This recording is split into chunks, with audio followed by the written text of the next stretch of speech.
You're a failure. And that's okay. Hi, I'm Dan. And I'm Alycia. And we're failures too. We take a walk back through people's failures and relive the mistakes they made so we all can have more clarity in how to be a better human. Hello and welcome to the 2020 Perspective. I'm one of your co-hosts, Dan Newman, and I'm here with my other co-host, Alycia Angle. Hi, Alycia. Hey, y'all. How's it going tonight? This podcast is all about discussing failure, what we learned from that, and how we're still learning today. And I'm very excited to actually ask Alycia a number of questions about her past and her perspectives. And she wanted to bring us back to basically her first job. Is that right? Yes. I've got lots of failures from my first job.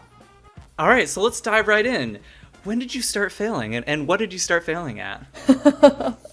Really just starting out with the bang. Okay. So, let me actually go back a little bit before my first job. So in college, I studied abroad in Budapest, Hungary, and it was such a wonderful experience. It was the first time I kind of got out of my bubble, and one of my new friends had told me about Thailand, and I was like, oh, Thailand, that sounds like a very spicy, very exotic place. And so I, did a little research about it, and I thought, well, now I want to go to Thailand. Like, this place seems like my kind of spot. So I go back to college, I finish my senior year, and I do what many graduates tried to do in 2010. I got a new job, a real first career job. And it was getting a job in 2010, that's a tough time. Yeah, it really was. So I was, very thankful, and I thought, oh, this is the right thing to do, And so when I was being interviewed by my then boss, he told me that no one stays more than 2 years. Challenge, okay. Right. And being this, bright-eyed, optimistic, recent grad, I thought, okay, I'll be the anomaly. I am going to stay longer than 2 years. I got this in the bag. I'm going to show him, right? So soon I start working, and I quickly learned why people leave within 2 years. So there was no communication. There was just a toxic environment. There was no training, and people made mistakes. And I was definitely one of those who made mistakes. So my first mistake led my boss to tell me, let's just say he dropped the F-bomb so many times that I lost count. First mistake. Yes, I was probably there for like 2 months, and he dropped the F-bomb at me so many times that I could not keep count. I was in shock. I felt that cold sweat go from head to toe because no one had ever really talked to me like that before. And then my second mistake led him to say that he was going to strangle me. Oh, great. So that really must have made you want to straighten up and fly, right? Right, exactly. I was like, oh my God, is this why people don't like to work? I thought this is, now I understand why there's a show called The Office and people don't like their jobs and they hate waking up to go to work in the morning. I thought, oh, maybe this is it. But I still wasn't quite sure because being, a 22-year-old in the working world, in a professional world where I had no training, I had no guidance, I was really trying to navigate this solo and just figure out, is it me? Is it my boss? Is it the work? Is it the environment? I wasn't quite sure of myself. And being in that position as a young woman working for, a seasoned man, you kind of question yourself, he should know, and I probably don't because I'm not the expert. So and strangling makes sense. That's a normal. Well, strangling doesn't make sense now, but at the time, I honestly did not know that was not okay. Wow. So, how did you process that? Someone's like, I'm going to strangle you. And you're like, you know what? Maybe he's right. No. Was that the thought process or what happened? Honestly, I think that I shut it out of my mind because I kind of forgot about it until recently. I was actually creating some content for a speaking engagement around shifting your perspective. And I talk about the story with my first boss. And so I journal a lot. That's kind of one of my therapeutic outlets. And I was looking back at some of my old journals from that time. And I read that where he said, I wrote in quotes where he said, "I'm going to strangle you," and a lot of other things that I think I totally blocked out of my mind because I was in such shock and I really didn't know how to handle it. And I guess I was very unsure of myself and if that was like, who would I talk to? It's not like we had an HR department. It was a very small marketing advertising agency. So I really didn't have anyone to go to. Yeah. So what did you do? How did you move forward from that? Well, actually, before I moved forward, I started shutting down, and I was just very miserable with myself because my whole career, academic career, I'd been very successful. I've been well liked. I've had good grades. I've been really involved in different associations. And so I'm thinking that a job is just like being successful in school and so forth. And so I'm really starting to question my identity and who am I? And have I been just living this lie? So my roommates at the time had an intervention with me and said, you cannot only go to work and come home and sit on the couch. Like you clearly are like, slipping in that dark hole. And I had to... Can you set the stage for this? Can you just like paint a picture of this intervention? This sounds like a very important chapter in your life. It really was. So my two best friends, we lived together. We had, gone to college together. I was sitting on, I will never forget, our L-shaped couch. And we all like fought over the nook in the corner. And that nook was my spot for too long. And they both came to me. It was like a Sunday. And I was feeling all the Sunday scaries that one would feel before you wake up the next day to go into work.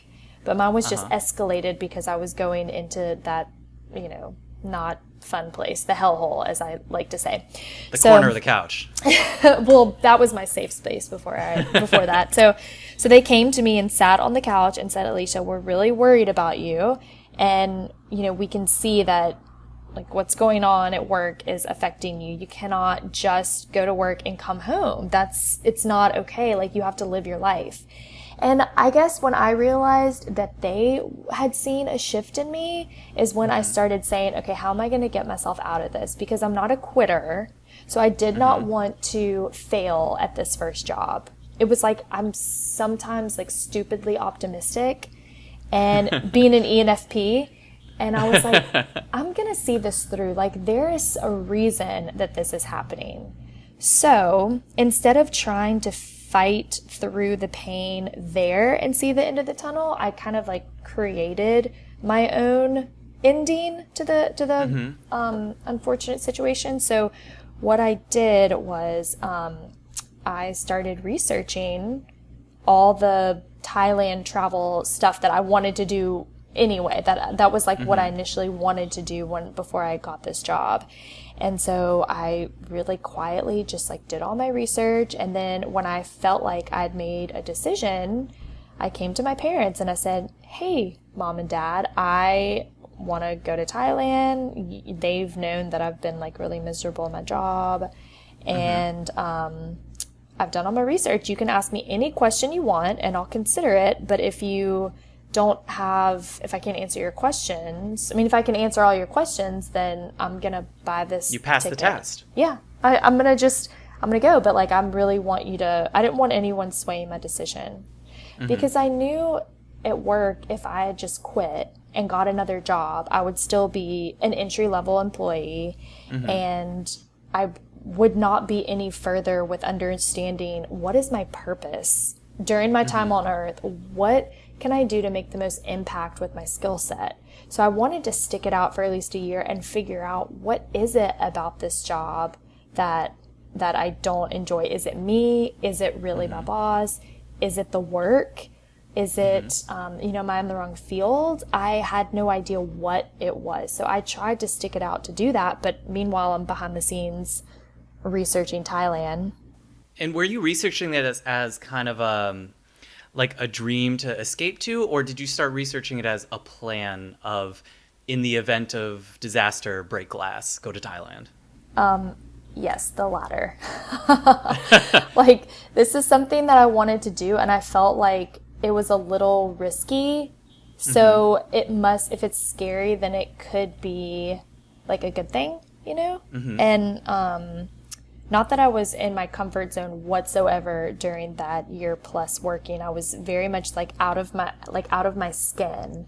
But I knew that doing something risky would push me in like a direction to really figure out, who am I? What am I going to do while I'm on Earth, you know? How did you have the confidence to say, this is going to push me and help me grow, rather than this is really scary and it's just a running away from my problems? That's a great question. I don't know. I really don't know. I think that if I had just quit my job, like early on, you know, like 2 or 3 months in, when it first started, like I first got a lot of the F-bombs and the strangling and other things. I think if I just quit, I wouldn't have been like any more like closer to understanding how am I going to make the biggest impact.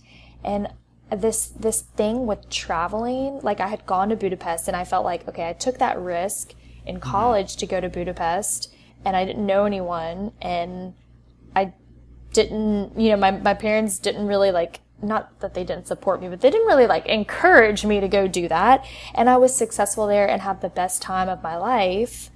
I thought, well, this is something that's kind of scary, but it could be worth it. So if I put in my, you know, due diligence and I have enough answers, then it's that like the gap of not knowing where you take the risk and you either soar or you learn from falling flat. And either way is like you do enough work to know what the risk could be. So it was like enough scariness to, you know, to push me to just take the leap. That's great. So yeah. I'm going to assume that you don't still work at that original entry-level job. Thank God, no. No.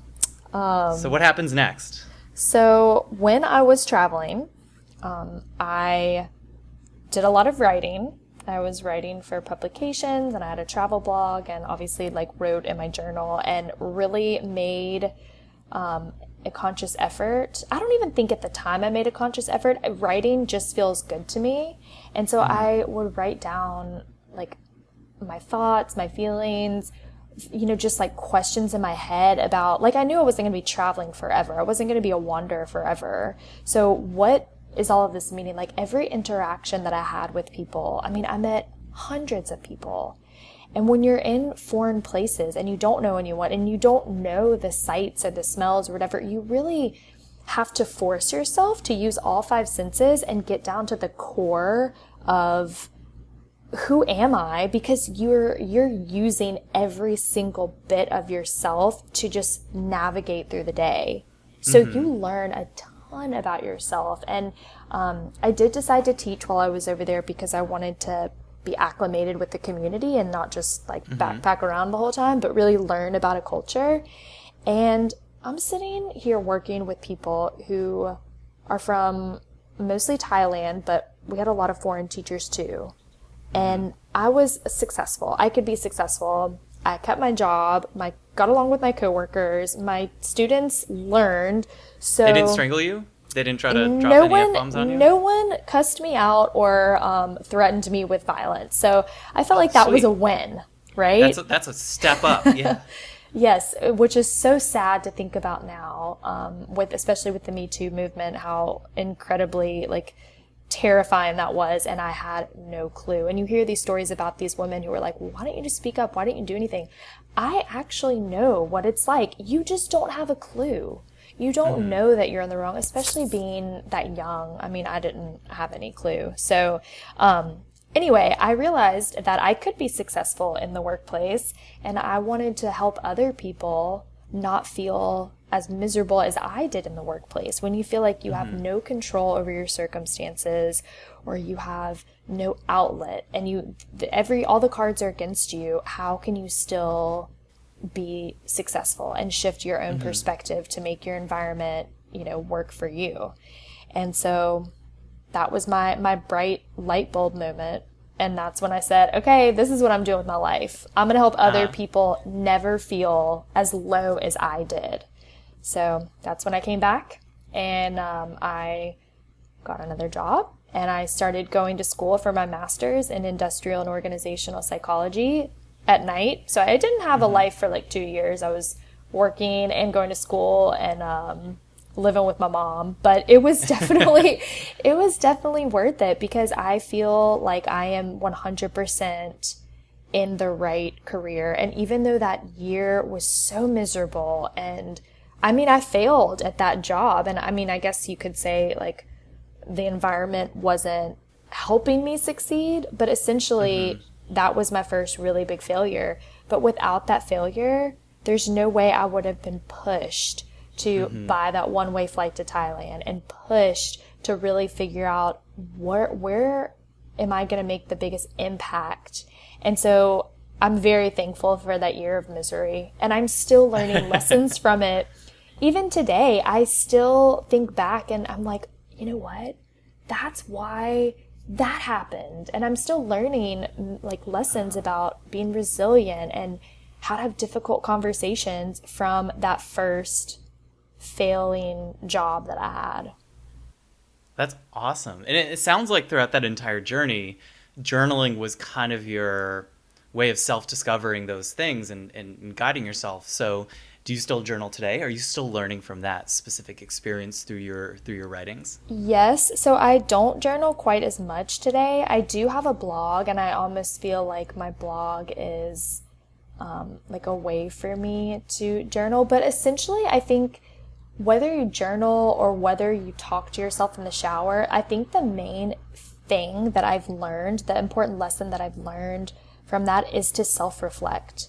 That people who have the ability to shift their perspective and think about what they have learned or how they can overcome challenges is to take a moment and to self-reflect in whatever way that looks for you. If it's walking your dog and just having some, 30 minutes of peace and quiet. I take my dog on a lot of walks. I will say. Do you talk to your dog too? Or all the time. Yes. Because it's just he and I, and we live together. So he gets an earful all the time. But, I spend a lot of time walking my dog, and I use that time to think. And it sounds crazy because we probably walk at least 2 hours a day.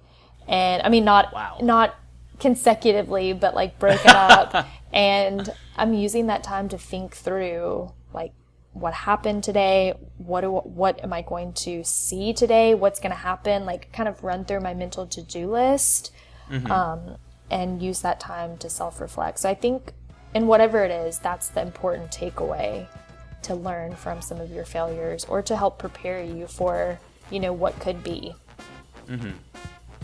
That's great. Thanks so much for sharing your story and telling us about your failure and how you learned from it. Thank you, Dan.